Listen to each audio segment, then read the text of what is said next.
Hey YouTube, I wanted to go back in time a little bit for today's video, going over my best game that I've ever had in chess. My best result, and certainly the best result I think I'll ever have in chess. I was able to defeat grandmaster, super grandmaster, Alexei Shirov from Latvia, and at the time he was rated 2693. Myself, I was just an international master at the time, rated 2434. Before we get into the game, I also wanted to talk a little bit about preparation. This was the year 2017. I say that like it's literally the 1800s or something. It's not that long ago.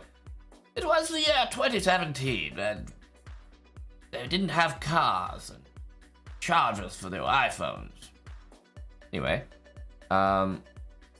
it was some years ago when I was going for the GM title. So I had the beard going, as you guys might know that story. But I was also learning a new opening, the Taimanov Sicilian. You guys might know it, characterized by c5 and then specifically e6, a6 with a knight c6 move thrown in there. So I was going for this new opening that I hadn't really used before. Not too many times, and I was studying it, and I was using a book, I've got it right here with me, called the Taimanov Bible. This book was actually published in 2016, and I was using it at the beginning of 2017, so it was pretty fresh, and I was able to surprise my opponent and get some really good prep in. So let's get into the game. First of all, I'll tell you more about the book as we get into the line where it was actually really relevant in helping me out. E4, so Shirov, definitely known for his aggressive style. He plays E4, looks for those open positions, and myself, I'm kind of a positional player, prefer more closed positions, trades, endgames, pretty reserved. So I felt like our styles would, definitely clash in a way that the spectators would enjoy. But he goes for the main line of the Sicilian here, and I go for the main line of the Taimanov myself, queen c7, and bishop e3, a6. Very standard stuff so far. Not going to go into too much detail here, but know that at the time, this next move, queen f3, which is decently standard now, this was sort of just entering and just becoming all the rage at the time. This was back in 2017. This move, queen f3, wasn't like unheard of, but it was fairly new. And the book, and I'll even bring it up here, show you guys. So yeah, they have here, table of contents, right? And you can see latest fashion, queen f3, chapter 9, right, page 239. So they have it in here, and this was all work that I had done, not specifically for this game, but just in general. I definitely reviewed the Sicilian before my game with Shirov, but essentially this was work that I was just doing in general. So queen f3, I'm going to the exact page that it was on because I attribute a lot of my success, I won't say all of it, but a good chunk of my success to this book and the prep that I was able to do. So queen f3, I'm going to play a few more moves here. This is all the line that's given in the book. Bishop d6, long castle, and of course there's so many lines to study. This bishop d6 move looks really strange, and that's why it's preparation, I don't think bishop d6 would just stand out to me as an obvious move here. There's knight out, there's knight e5, b5, d6, so many moves to consider. Bishop d6 was what the book recommended. And after castles, bishop e5, because white is carrying a nice threat of knight to b5. Even though you'd lose a knight there, it'd be a nice fork with the rook on d1 as well. So knight b5 a threat, bishop e5 played, g3 is what Shirov went for. And again, it was all prepped here. This was a knight e7, again, something I'd looked at. Queen e2, and the idea of g3, preventing maybe the move bishop f4, but more importantly, preparing f4 to play e5, bishop g2, just gain all that space in the center is what white wants. My plan with knight e7 is maybe, if I do some mass trade on d4, then I'll have the other knight to replace the current knight on c6 with tempo as well. So b5, I mean, the bishop only goes to b7 in the Taimanov. Very rare to see otherwise. f4, and after, again, that mass trade on d4, move rook b8 here was actually the interesting one. This had, pretty much never been seen before. Very, very rare. I think it had been in only a couple games at the time of publication, in the book, that is. So I'm just going to flip to that exact page here. I should be able to kind of show you guys, because I mean, I thought this was really cool. Like, I really looked and studied this book, and then right away, pretty much right after I got done with it, I happened to be able to use it. And it's so rare in chess that you get to do good work, good prep, good study habits, and then it actually pays off in a tournament game. So have a look at this. This page right here. I don't want my fingers to be in the way. You can see there, the top diagram is essentially exactly what's on the board right now. Position after rook b8. I had already seen that. And then the main line they give is queen d2, but you can see the b sub-variation there. e5 had been played, once before, but then straight away bishop b7 is a novelty. So after e5, bishop b7, no one had ever been in that chess position before, which is an exciting thing whenever you're preparing, because, I mean, to be in uncharted territory where you are familiar with it, there's literally nothing better, especially against a strong player. Try to catch him off guard. So in this position after rook b8, lo and behold, my opponent did play e5. There had been, as the book indicated, one other game with e5, but after the move e5, bishop b7 wasn't the follow-up. And I had checked the book. I'd also checked the reference game. e5 was played, bishop b7, bishop g2, and again, I'll just show you that line so you can get an idea. But that line e5, you can see it goes bishop b7, knight e4. That was the recommended move, but in brackets they give, see that there, bishop g2, bishop takes g2, queen takes g2, b4, knight e4, castles, rook h d1, knight d5. Right, and they give the evaluation unclear, which is, chess author and chess player speak for, there's chances for both sides, and I really don't know what to say. I'd play either side. I really don't know what's going on exactly. It's not like a clear edge for either side. So, bishop g2, we did bishop takes g2 in our game, queen takes g2, b4, knight e4. If you're remembering that line I just mentioned, this is exactly it. Castles, rook h d1, and knight d5. So unsurprisingly, my prep had gone to here, and like a good schoolboy, I didn't just stop here with my preparation. I also made sure to check in my analysis with an engine. Hey, what if he takes here? That looks like a very reasonable sacrifice. I made sure to know how to handle it. So I didn't just stop my prep here. I said, okay, what if a strong player plays into this? Game doesn't just end. You don't just win because you have good prep. No, there's a whole game to play after that. So I wanted to make sure that it wasn't flat-footed once I got my prep. So I made sure to check, what if he sacrificed? I checked some of the top moves. I checked some of the crazy lines, like what if he's just got no regard? I'm playing Shirov and he just storms the king side. What if he sacks his knight? I'm considering all the crazy options. And I'm also considering, hey, what if he does nothing? What's my plan here if I'm given like 4 or 5 free moves? A5, A4, maybe rook C8, but A5, A4, and even A3 is a great place to start. So I was comfortable here, not just with the prep, with the ensuing position. I knew the plans, I knew where the pieces needed to go. So I felt fantastic here. Queen F3, A5, and now we are out of book. So I'll set it's called the Taimanov Bible, by the way. I'll set the Bible to one side for now. Kind of interesting to note, by the way. I was looking up the book where I actually got it from, Thinkers Publishing here. So the Taimanov Bible, 2016, out of stock. But I actually, as I was gonna make this video, I noticed the Taimanov Bible, second revised and extended edition, is going to be released this year, March 2023. So that's actually really exciting. Like I'd probably get the book again.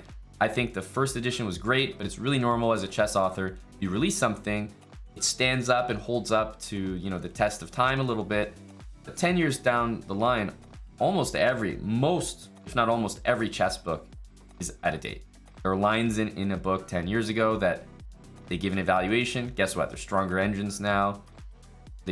Engine beats the line you previously gave. Or there's more fashionable stuff. Or there's new variations that you didn't consider at the time.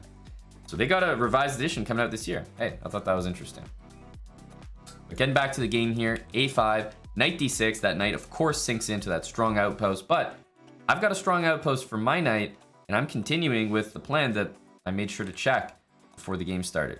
Queen c5, takes, queen a3, double the rooks, of course. Everything in my position seems very well placed.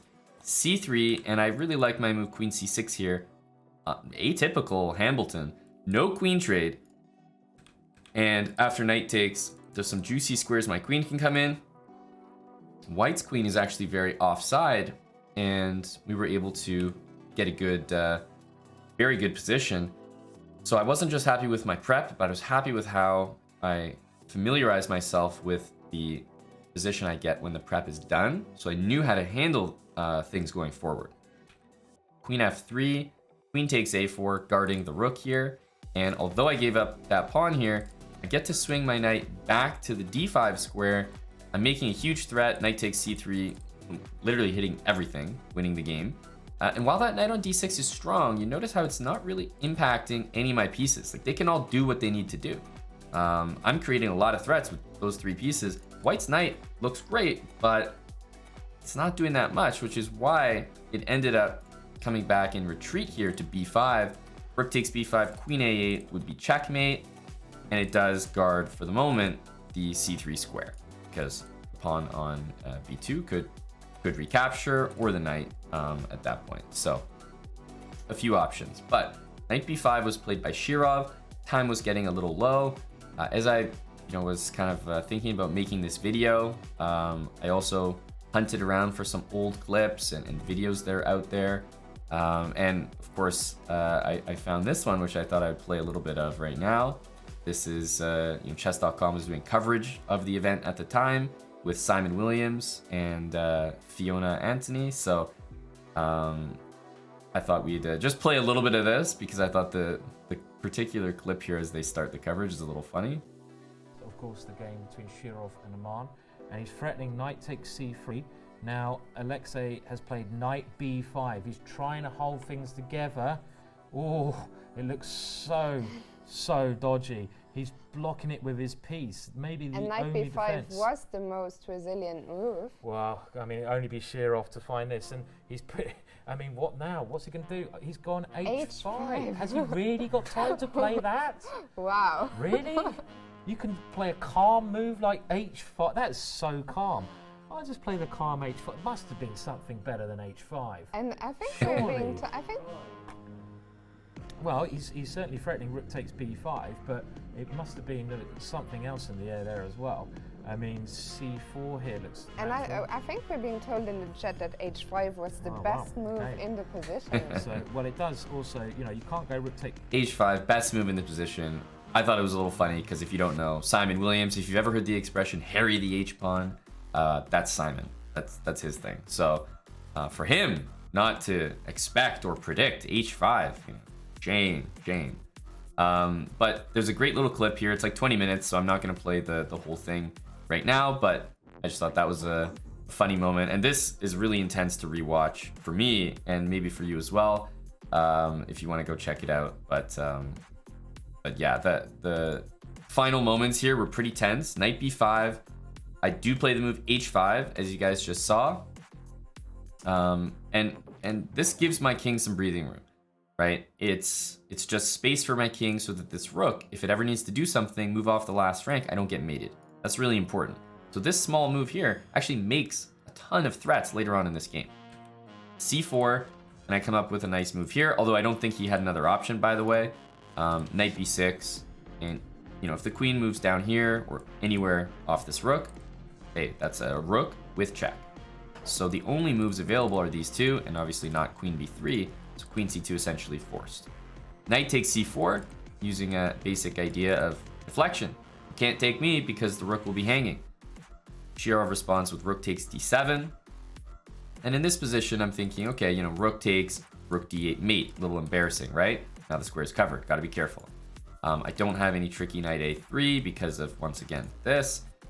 This pin is covered right now by the knight on b5. So it's a really wonky position, but I buckle down and I find, although there was knight takes b2, probably a better move here. I do find a move that I've calculated out. I know in this position that, you know, the queen does need to maintain its defense of this square.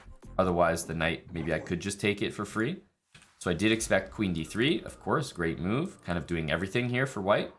Queen h1 check, all part of my calculation, and then knight d5. I'm threatening knight b4 check here, clearly winning. The knight is being pressured, and quite simply, white just has to answer knight b4. That's not that easy to do. Knight d5 also blocks rook d8, right? It blocks the communication between the queen and the rook, which I love. That means I'm not facing rook d8. My rook is not going to be traded, and I'm still using all three of my pieces to get white's king. And although white's up a pawn, I'm on the attack, and my king is not being mated. Pieces aren't being traded. It's ideal for me. King b3, it looks crazy. The engine suggests other moves, but honestly, this is the most human move. Stops knight b4, literally, and there's no checks with the queen. But I have this nice move, queen e1, that I can play. And queen e1, rook takes d5 is nearly forced because guess what? Queen to b4 check is winning the knight, right? And queen a5 is more or less also winning the knight. Simply attacking the pinned piece is going to win it here. And the king can't retreat to either square because of knight b4. It's tough to find a move for Shirov. And I was seeing everything here. I was really in the rhythm, feeling great. Queen e1 I was really happy with. Rook takes d5, I think nearly forced. And after takes, the final finesse, queen a5 to hit the knight. There's no queen b4 without my knight anymore. King c4, only move to defend it. If I end up a full rook, it's over. And queen a4 check. Again, with a double attack, if you step back or forward, you're going to lose the entire knight. You need both pieces defending it, and the king here would step in the way of the queen. b4, last try, but queen a2 is a nice final move. And Shirov ended up resigning here because I'm going to win something. If the king goes to d4, you know, I can trade the queens and take that knight. And if the king goes to c5, I could even take the knight first and win the queen. So there'll be a win here regardless. The queen a2 was the final move of the game. And, you know, if we go back to that video, actually, you'll probably be able to see that final handshake there at the end and just sort of see me put the finishing touches on this game. Yeah, queen a4.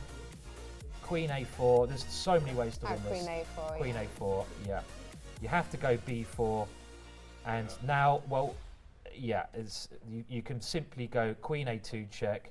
You can simply take this queen off and go rook takes b5. You could. This looks pretty good to me, to be honest. I mean, I don't know. You don't think this is winning for black? This looks winning. This looks winning. It's a rook up. So I don't know. There's a number of ways. Yeah, you can do a number of things here.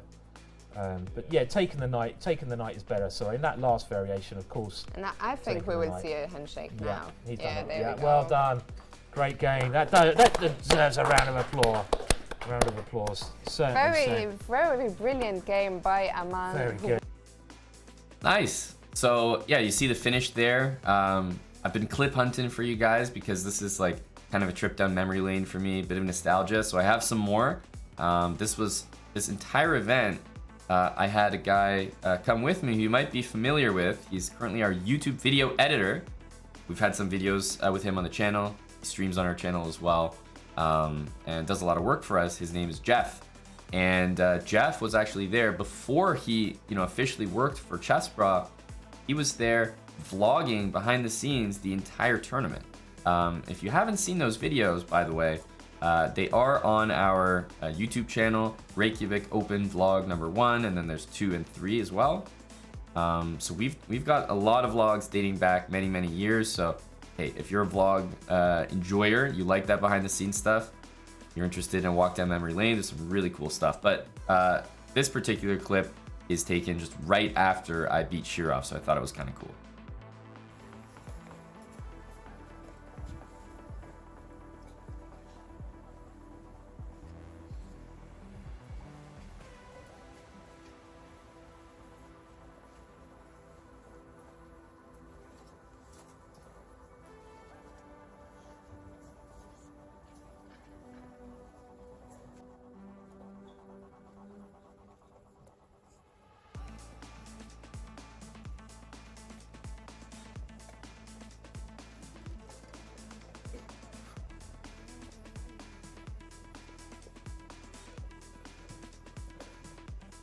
Catching the closing moments.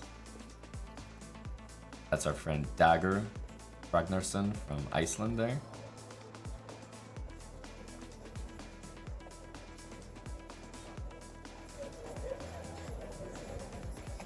Nice work, buddy. Holy, you played so well. Shaking after that one. That was ridiculous. Oh man. I offered him a draw. He declined. When did you offer a draw? Like when he was thinking for almost an hour. Really? And he declined. Oh man. So the funny thing about this, another anecdote, is that you were not allowed to offer draws before move 30. Or I guess you weren't allowed to make a draw before move 30. I'm not sure what the official rule was, but I offered him a draw probably right after I had done my prep, maybe around knight d5. When my strong knight got on d5, I felt good about my position. Sometimes it's a strategy to say, hey, stronger player, look at my great prep that I've done. You see I'm well prepared. I have the black pieces. You're white. You want to draw? And if they say no, it's fine. I'm ready to play the game. But if they say yes, it's sort of like a nod, like, okay, good prep. Like, this actually looks maybe scary for me. But funny thing was, I don't think you were even allowed to make a draw. So I offered him a draw. He was thinking about probably, do I take the draw? What do I do? Do I play the position? And I probably confused the hell out of him. He thought for so long, and he eventually didn't take the draw, and we played on, but probably confused him like hell. He was like, wait a minute, am I even allowed to take this draw? So maybe I even got some time off his clock by accident there, unintentionally. Man, holy, I was so nervous.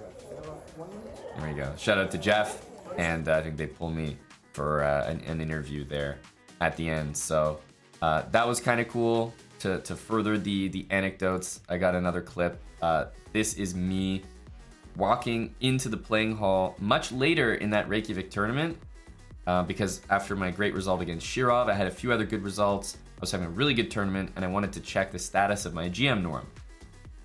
GM norms are only completed with at least 9 games in them, but I had such a good first 8 rounds that I wanted to check with the math. Basically, would my next opponent be high enough rated that even if I lost to them in round 9, would I get the norm? Because I'd already had such a good performance. So this is me going to check that out, basically.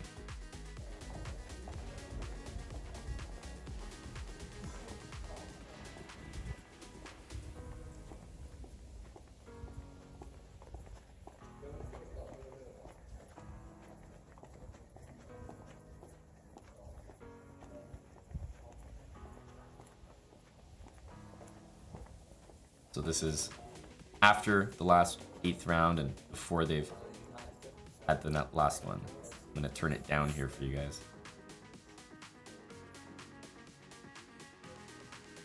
Wow! Yes! Holy shit! Yes!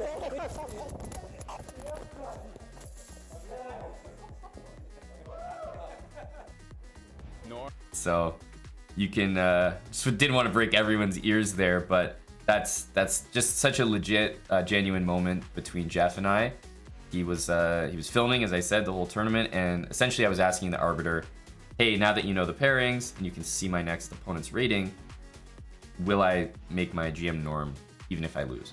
And essentially he said yes, which is a really special thing to hear.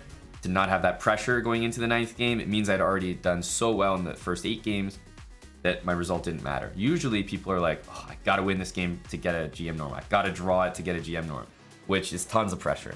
And I've had some like that, but to have no stress going into that game was really special here. And obviously Jeff and I were super pumped. Jeff so much that he dropped the camera that we were recording all the vlogs on. So that was a pretty funny moment. But yeah, that was the game. It's the game I'm most proud of and probably will be the most proud of ever in my chess career.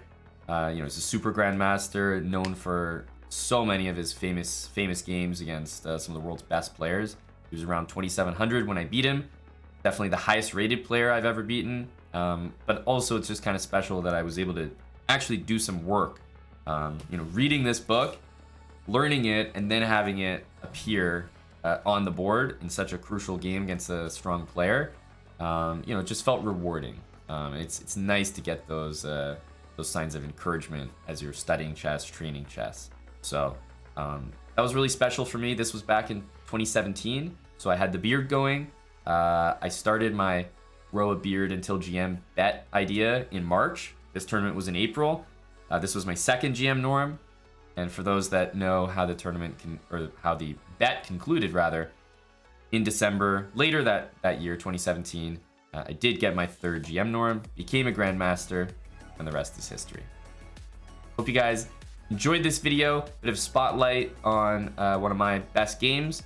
Really proud of my preparation and some cool clips and anecdotes to go with it. So, all right, guys, I'll see you in the next video, but I really wanted to share this with you, and I hope you guys enjoy it.